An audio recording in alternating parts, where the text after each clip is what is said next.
Hi everybody. In this video we are going to do the pre-chorus, the chorus, all three of them, and all three fills that go along with those choruses throughout the song. I'm going to take all of the fills and put them at the end of this video, that way you don't have to search back and forth. With this video, the same as the rest of the Crazy Train series that I'm doing, we're going to actually have the isolated Randy Rhoads tracks, which is still very cool to hear Randy play his parts without the band. So let's get started. Here's what Randy sounds like all by himself.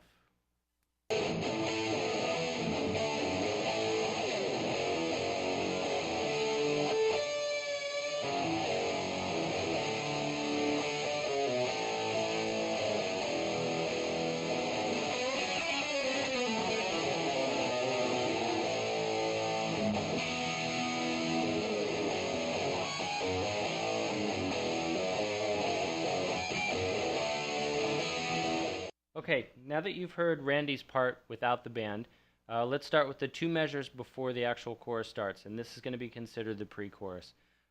If you listen and read the original tabs, it had a whole bunch of sliding and thumb position stuff up here. That never really seemed like the right part for me. So when you hear this isolation track, you can kind of hear that Randy, he loves these.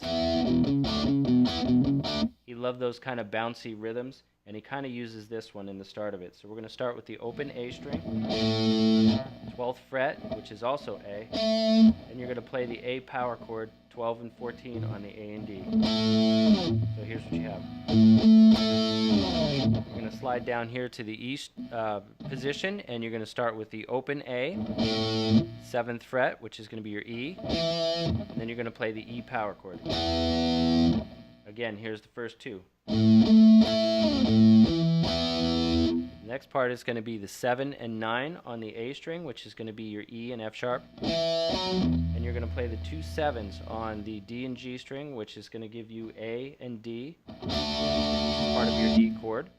Then you're going to slide all the way down and you're going to do the F sharp, G sharp, and back to your A power chord. So that's the two measures that I've watched a lot of these videos, and a lot of people just simply skip over it. If you listen to it, you can change some of these notes. Randy's doing a lot of different tracks on this, so this is what stuck out to my ears. And that'll be your pre-chorus. Okay, up next, we're going to actually start with the chorus. We're going to start here on your F sharp power chord, which is your 2nd and 4th fret on the low E and the A string, which gives you F sharp and C sharp. And here's the rhythm. It's going to be F sharp, open E, F sharp. Next one's going to be F sharp again, open E, and you're going to grab a D chord, which is going to be the 5th and 7th fret of your A and D, which is going to give you the notes D and A. At the end of that, your ring finger should be right here over the 7th fret, and you're going to play two harmonics on the D string and then the G string. So here's what you have, nice and slow.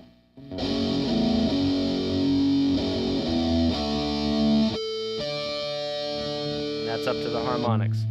The third chorus, Randy does 4 harmonics instead of the 3. So it's going to be the 4th fret on the D string, 5th fret on the G string, 5th fret on the B string, and 5th fret on the high E string. So when you get to the third chorus, that'll be the second fill. So here it is.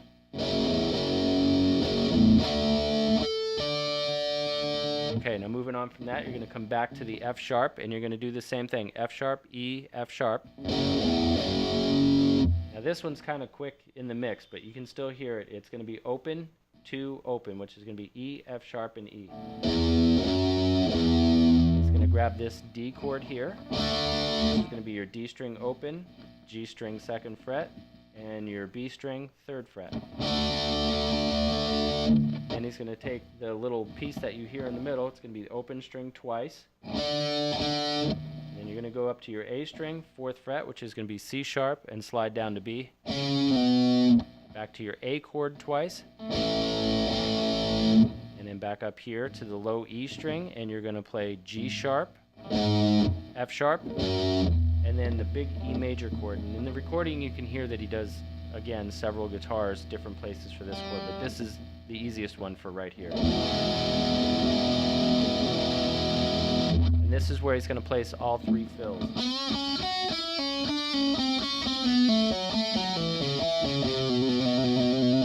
We're going to get into those at the end of the video, and we'll go through that nice and slow as well. But at the end of each fill, it comes back to the A chord, back to the G sharp and F sharp.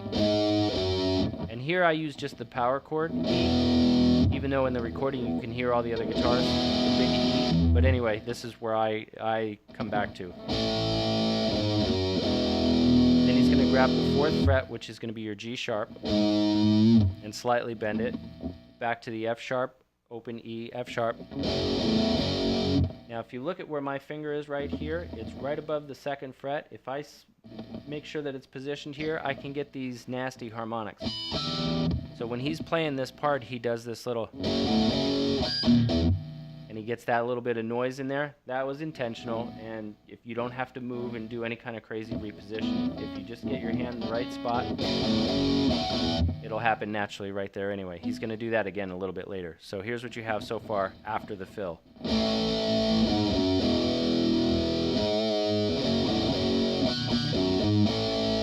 Back to the A. Next part is going to be back to the G sharp and the F sharp, E chord, back to the F sharp and G sharp, back to the F sharp chord, open E, F sharp again,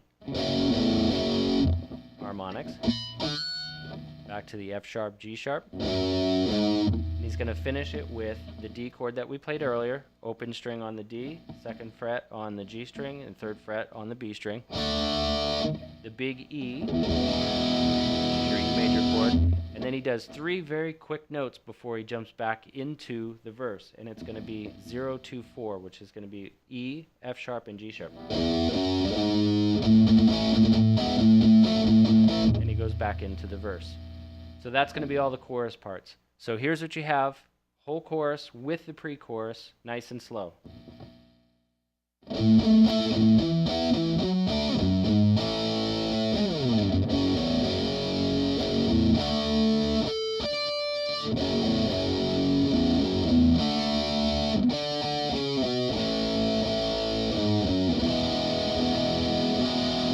All 3 fills, and out of the fill you get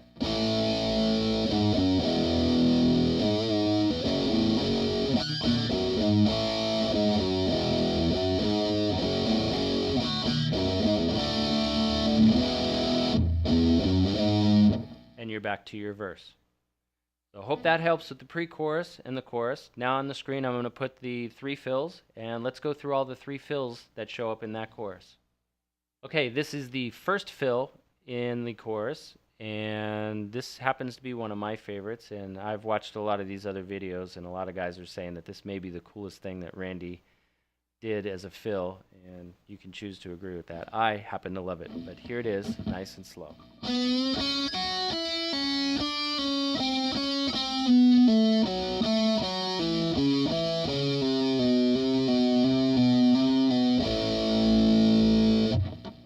Now this fill, very comfortable. The very first part of this, you're going to see this shape show up in the 3rd fill as well. It's kind of hard to see, but we're going to break it down nice and slow so we can get your muscle memory for your fingers to do this one.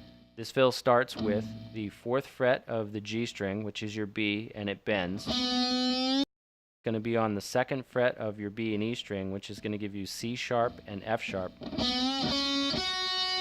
you're going to come up to the 5th fret on the B string, which is going to be your E, and you're going to pull off to the 2nd fret, which is back to your C sharp, 3rd fret D, back to the C sharp, G string 5th fret, which is going to give you C, back to the 2nd fret on the B string again, back to your C sharp. Now you're going to go to the G string and add 3 notes, which are going to be C, B, and A. D string is going to be the 4th fret, which is going to give you F sharp. 2nd fret on the G string, which is going to give you A. 4th fret on the D string, which is going to give you F sharp, to the 2nd fret, which is going to give you E. 4th fret on the A string, which is going to give you C sharp. Back to the E note, which is the 2nd fret on the D string. Now the last part here, you know, when Randy did this, you can hear all the doubled up guitars and layered guitars, and they're slightly out of time with each other. That's why this sounds like there's a lot of notes. This is the one that stands out to me. So the last part of this is going to be all on the A string.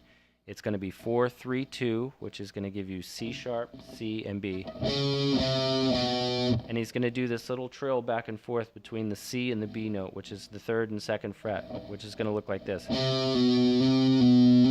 When you get that up to speed, it has a different sound to it. That kind of thing. And it's going to end with an open A note and the A chord. And you're back into the second half of the rhythm in that chorus, which we did earlier. So here's the lick one more time, slow.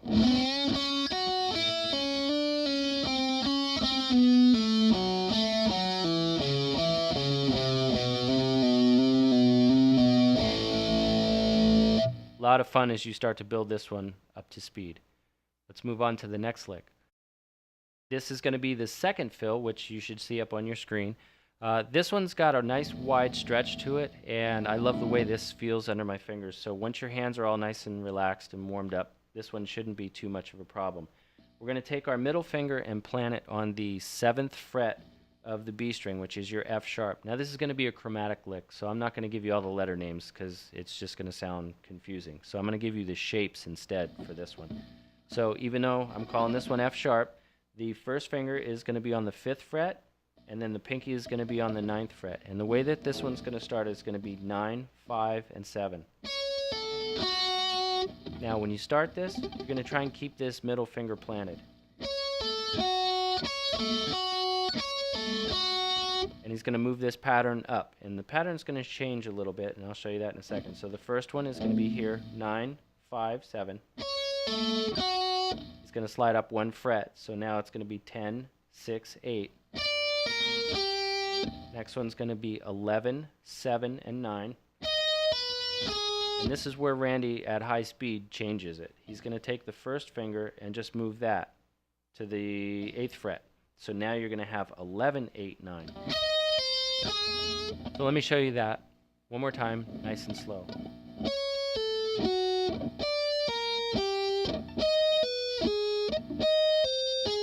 And now you're going to continue that pattern, that shape, all the way up the fretboard until the 18th fret.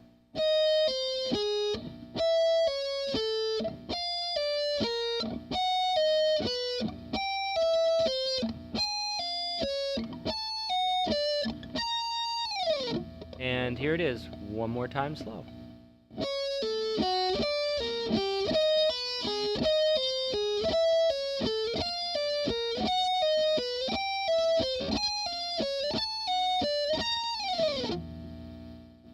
Take your time with that one, let your muscle memory build up, and that one shouldn't be a problem. That one's kind of fun as you start to speed it up and go crazy. Randy went berserk with this one too, so when you hear it all doubled and tripled and all the extra guitars that he was doing, you'll hear why it sounds so much different than the way you and I are playing it with one guitar right now. Okay, this is the 3rd and final lick of chorus number 3 in the song. This little shape it's a comfortable one, but it's super quick, and you have to remember that Randy recorded several guitars on top of it, and they're all slightly ahead or behind the beat. So it sounds crazy when you listen to it. If you take the isolation track and even slow it down, the tempo of it, it's still hard to hear. So I'm going to play this one for you nice and slow, and then we're going to talk about what's actually going on with it.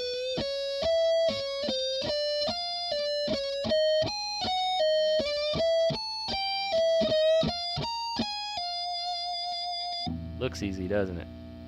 Anyway, so the first one's going to start with the 16th fret on your G string, and it's going to bend.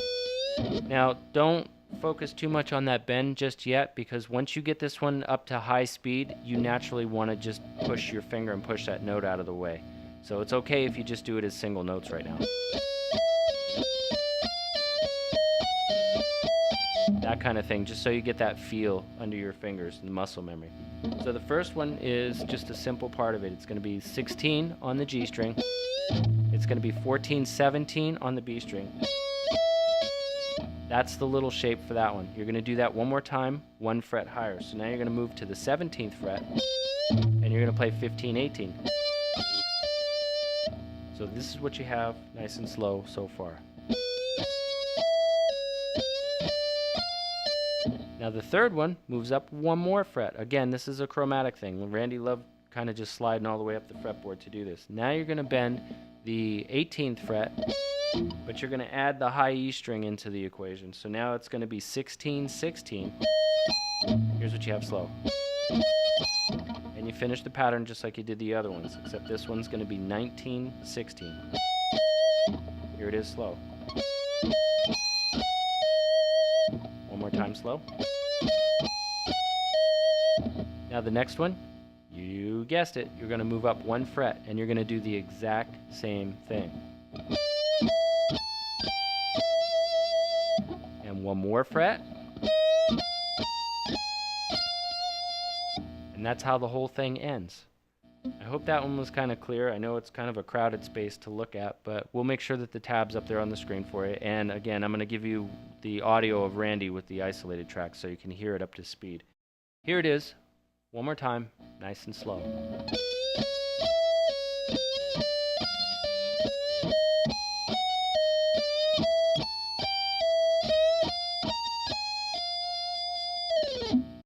And that was the third and final fill in the third chorus, the end of the song.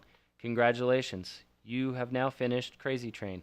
I hope I went through this whole series, all of these lessons for this song, made some sense out of a few things, and hopefully it helped you out. I'll see you guys in the next video.